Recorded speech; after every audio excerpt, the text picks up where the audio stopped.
দুজনে বসে আছে, স্বামী স্ত্রী। হ্যাঁ, স্বামী স্ত্রী কখনো একসাথে বসেছো? বলে বসেছি, কিন্তু 2 ঘন্টা যদি বসি, পৌনে 2 ঘন্টা ঝগড়া করি। স্বামী স্ত্রীর প্রেমটাকে বলে হর পার্বতীর কাছে শিখতে। হর পার্বতী একসাথে বসে আছে, শিব দুর্গা, বৈষ্ণব বৈষ্ণব। এবার মা বাবাকে জিজ্ঞেস করছে, মানে পার্বতী শিবকে জিজ্ঞেস করছে, প্রভু শুনেছি জগতের সর্বশ্রেষ্ঠ লীলা রাসলীলা, রাধা গোবিন্দের সর্বশ্রেষ্ঠ লীলা রাসলীলা। আর যে লীলাটি আপনি বৈষ্ণব, সেটাকে তো বৈষ্ণব হবে, বিষ্ণুর উপাসক। যে লীলাটি আপনি ছাড়া দুই জগতে কেউ জানেন না, তা আপনি আমাকে এই লীলাটি শোনাবেন? শিব ঠাকুর বলছে, এই না হলে আমার স্ত্রী। বলেনি যে 1 লাখ টাকা সোনার ঘড়ি হলো তো কি হলো, রাসবিহারী নন্দী দোকান থেকে 2 ঘড়ি ঘুরিয়ে খাবো, এসব বলেনি। শুনেছি জগতের সর্বশ্রেষ্ঠ লীলা রাসলীলা, স্বামী ওইটা তুমি শোনাবে? বলে, ও আমার অর্ধাঙ্গিনী, এই না হলে তুমি আমার স্ত্রী। এসো এসো, আমার কোলে বসো, কোলে। পার্বতী বলছে, বাবারে কার মধ্যে ফুটেছে? স্বামী জামার দিকে ভালো করে তাকায় না, সবসময় ধরু ধরু ধরু ধরু নয়নে কৃষ্ণ ভজন করে, আর আজ আমাকে কোলে বসতে বসতে ফটফট করে। ও স্বামী বসেছে, বলছে, শোনো, তুমি রাসলীলা শুনতে চেয়েছো, তোমাকে বলবো, কিন্তু একটি শর্ত আছে। কি না, যখন তোমাকে লীলাটা বলবো, তোমাকে কিন্তু মাঝে মাঝে হ্যাঁ দিতে হবে, তাই না মা? যে গল্প বলে, যে গল্প শুনে তাকে হ্যাঁ দিতে হয়। এই যে তোমরা মাঝে মাঝে ঘাট নাড়ছো, হ্যাঁ দিচ্ছ, আমার বলতে সুবিধা হচ্ছে। মা বলছে, ঠিক আছে ঠিক আছে, আমি হ্যাঁ দিয়ে যাবো, তুমি বলো। মায়েরা, শিব ঠাকুরের আরেক নাম পঞ্চানন, 5টা মুখ। পঞ্চানন, পঞ্চমুখে জগতের সর্বশ্রেষ্ঠ লীলা রাসলীলা বলছেন। মা পার্বতী শ্রবণ করছেন, আর মাঝে মাঝে হ্যাঁ দিচ্ছেন ফর্মুলা অনুসারে।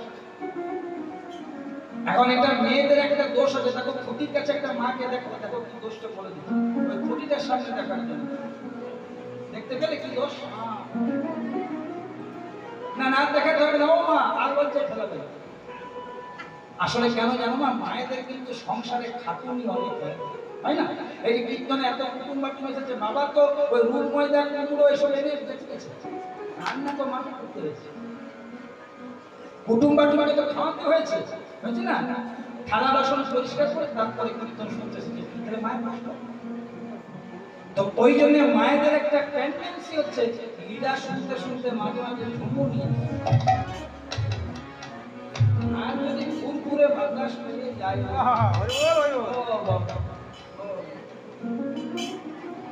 কথাটা রসিকতা নয় মা। পঞ্চানন, পঞ্চমুখে জগতের সর্বশ্রেষ্ঠ লীলা রাসলীলা বলছেন।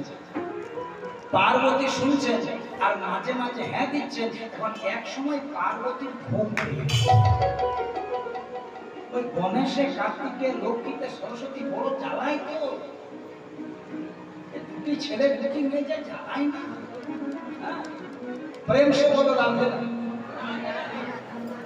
লক্ষ্মী এক ধরনের খাবার খায়, এক ধরনের পোশাক পরে, সরস্বতী এক ধরনের খাবার খায়, এক ধরনের পোশাক পরে, গণেশ বাবা জীবনে তো পুরের নাড়ু থেকে শুরু করে মতিচুর, আর কার্তিক তো খেলছি খাবার খায়। তো এরকম সংসার তো মাকে সামালতে হবে। সেই জন্য হয়েছে স্বামীর কোলে ওই রাসলীলা শুনতে শুনতে ঘুম পেয়ে গেছে। দেখছে ঘুমবো কোথায়, এমন নরম বিছানা কোথায় পাবো না, স্বামীর কোলে মাথা রেখে পার্বতী ঘুমিয়ে। আর এমন আমার ভগবান ভোলা মহেশ্বর লক্ষ্যই করবেন, বলে যাচ্ছে তো ভুলে গেছে। তাহলে কে হ্যাঁ দেবে? কিছুটা দূরে গাছের ডালে বসেছিল একটা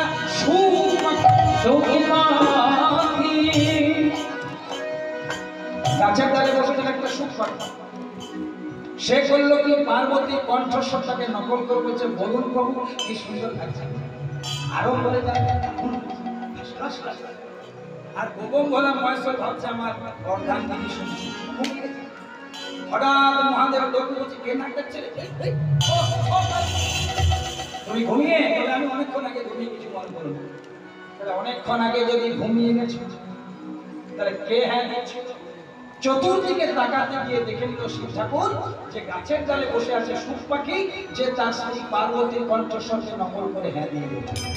দেখছে সর্বনাশ, এ তো অন্য কাউকে বলে দেবে। দেখো মা, অন্য কাউকে বলে দিলে কি ক্ষতি? দেখো, আমার যদি 15 টাকার ইলেকট্রিকের তার হয় বাবা, আর তার ভেতর দিয়ে যদি বলি আমি 33,000 ভোল্ট পার করবো, তো তারটা পড়ে যাবে না? তো এই যে পার্বতী রাসলীলা শুনলো না, সুখ পাখিটা শুনলো, এ যদি অন্য কাউকে বলে অন্যের সর্বনাশ হবে। তাই সুখ পাখিকে বধ করতে হবে। ভোলানাথের হাতে ছিল ত্রিশূল, বলছে যাও ত্রিশূল, সুখ পাখিকে বধ করো।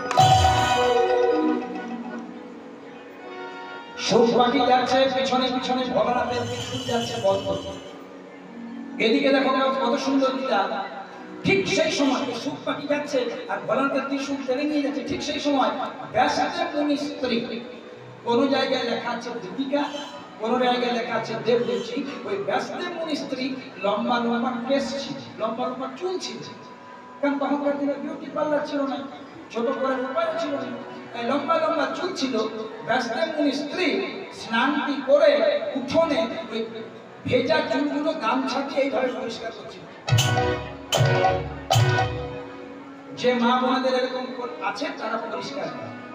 তখন তো সেরকম শুকনোর কিছু ছিল না, হাওয়া দিয়ে ওগুলো ছিল কি? তখন তোর মিক্সি ছিল, বাটনা বাটতে হতো না। সেই জন্য মায়েদের হাতের পায়ে কোনোদিন জাম হয় না, হাত ব্যথা পা ব্যথা হবে না, এসব তো নাই। কি হবে? আগে বাবারা বাইক চালাতো এইভাবে স্টার্ট, পাটার ব্যায়াম হতো। এখন আছে এইখানে তাহলে তোমার কাজটাই তো শরীরের কমে গেছে, তো তোমার শরীর অকেজ হবে না, নাট বল্টুগুলো তো কাজ হচ্ছে না। প্রেম সে বলিয়ে রাধে রাধে, কথাটা অন্যভাবে নেবেন না মা, এটার মধ্যে বাস্তব সত্য আছে। এইবার করেছে কি, ব্যাসদেব মুনির স্ত্রী লম্বা লম্বা কেশ এইভাবে পরিষ্কার করছে। দেখবে আমার কথাটা মিলিয়ে নেবে, মা বোনেরা যদি এইভাবে কেশ পরিষ্কার করে তো মুখটা আপনা থেকে হাফ,